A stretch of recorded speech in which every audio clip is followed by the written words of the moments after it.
Today I'd like to talk about the problem of replacement. When you replace an asset, it's a little bit different from making a choice between two that you have freedom to choose one or the other. Because when you replace something, you already have one. And the decision is not to whether to buy one or the other, it's whether to replace the one you have. And you have to approach it a little bit differently. Let's look at an example. This is kind of a long example, but I think it's worthwhile to go through it. Waterloo Automotive makes rocker arms. Rocker arms are part of the car engine. And there's several steps to the process. Blanks are punched from raw stock. The raw stock is just sheet metal. Blanks are sort of shapes that are cut from the sheet metal. And then the rocker arm's formed in a 5-stage progressive die. So it's a press that forms this blank piece of metal. And is finished in a sequence of operations using hand tools. Now, there's a recently developed 10-stage die that can eliminate some of these hand tooling operations. So for example, one of the hand tooling operations is to drill a little hole in the rocker arm for oil to get into the moving parts. And the 10-stage die can do that automatically. The existing 5-stage die could be adjusted to use for a different product and would have a current salvage value of $20,000 in this application. And next year, its salvage value would be $15,000, and in 5 years would have a salvage value of $1,000. So it loses value over time. We have some more information about this possible project. We have current maintenance costs of the die of $3,000 per year, which are increasing because the die is wearing out, of course, by $3,000 per year after the first year. We have a cost for the 10-stage die, incurring maintenance costs, which are also increasing year by year due to increased wear. And we have a salvage value for that 10-stage die. And we have some benefits of this automation of the finishing operation of $15,000 per year. So we have a lot of complicated information here, but I think, as you'll see, there's some reason why I included all that complication. We have two questions now. And the first question is kind of obvious. Should the 5-stage die be replaced? And this is equivalent, if you like, to choosing one alternative over the other. You can choose the 5-stage die you currently have, the 10-stage die. And by deciding which one's better, you can see which one to choose. However, in a replacement problem, we also have a second question. Now? Should we do this replacement now or sometime in the future? And this is the critical difference between replacement problems and regular choice of alternative problems. Because even if it should be replaced, it may be the case that it shouldn't be replaced now, but rather later. Let's look at this problem in more detail. Let's look at the costs for the 5-stage die and the 10-stage die in terms of annual cost.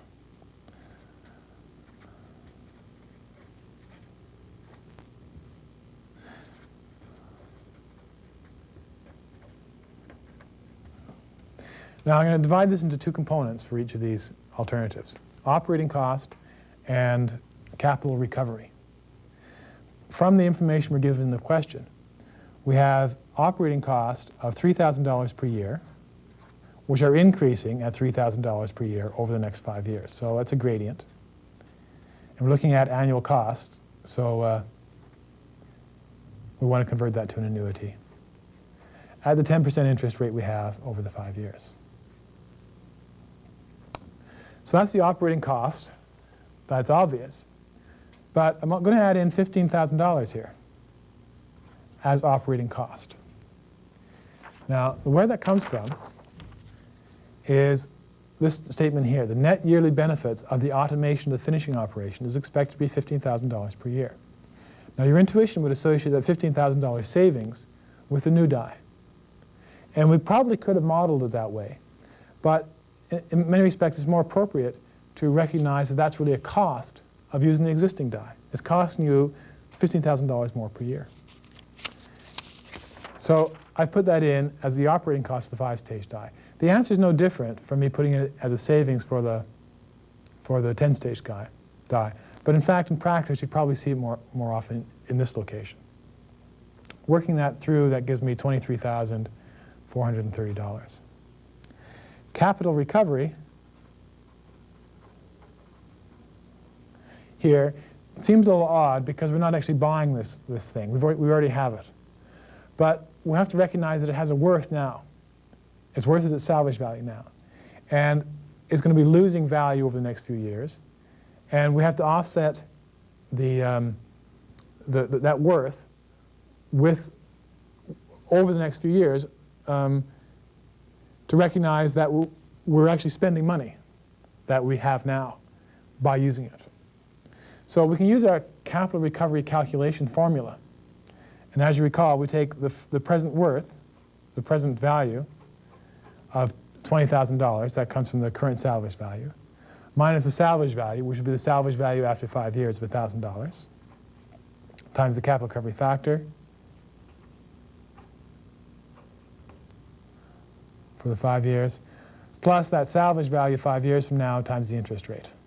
You recall that's the capital recovery formula. And that works out to be $5,112 for a total annual cost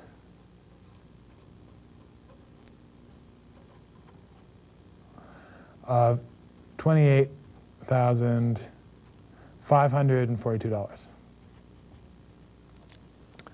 Now, before I go on to the 10th stage die, I want to note some of the terminology here.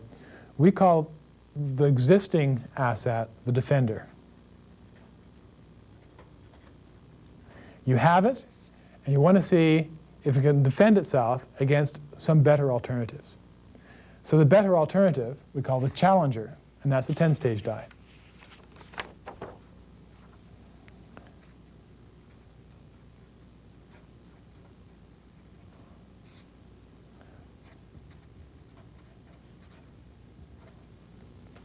Operating cost,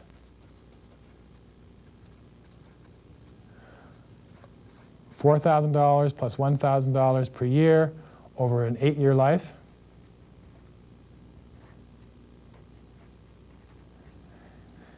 It is $7,004.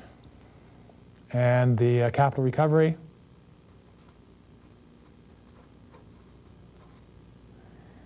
of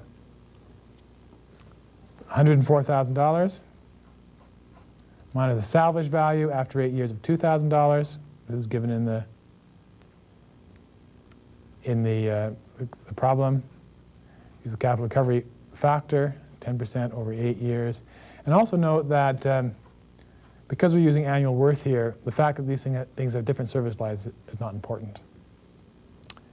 And that works out to be $20,000, $285 for a total annual cost of $27,095. Now, for the 5-stage die, we had an annual cost of $28,000. For the 10-stage die, we have an annual cost of $27,000. So common sense would say, well, we should use a 10-stage die. The problem is that for most assets, the operating costs increase over time. So when we look at annual costs, that's kind of averaging those annual costs over the entire life of the project. But which is fine when you're comparing separate alternatives. But when you have one already, you don't want to throw it away if, in fact, the cost over the next year is cheaper than the annual cost of the challenger. So we have to check the cost over the coming year to see if now is the right time to replace it. If, in fact, the cost over the coming year is cheaper than the annual cost of the challenger, then we should keep it until it really costs too much. So for all these replacement questions, we have to answer that second question. If, in fact, the challenger beats on an annual cost basis, whether now is the time to replace. So we want to look at now. And we check the annual cost of the 5-stage die. We just need to check the annual cost of the 5-stage die over the next year because we know the annual cost of the 10-stage die. So for 5-stage die over 1 year, we've got operating cost of $3,000 for the year plus $15,000 for the year in terms of the extra cost for the finishing operation is $18,000. And the capital recovery, we got a $20,000 current salvage value. We are given a salvage value for 1 year from now, which we need in order to do that 1 year calculation of $15,000.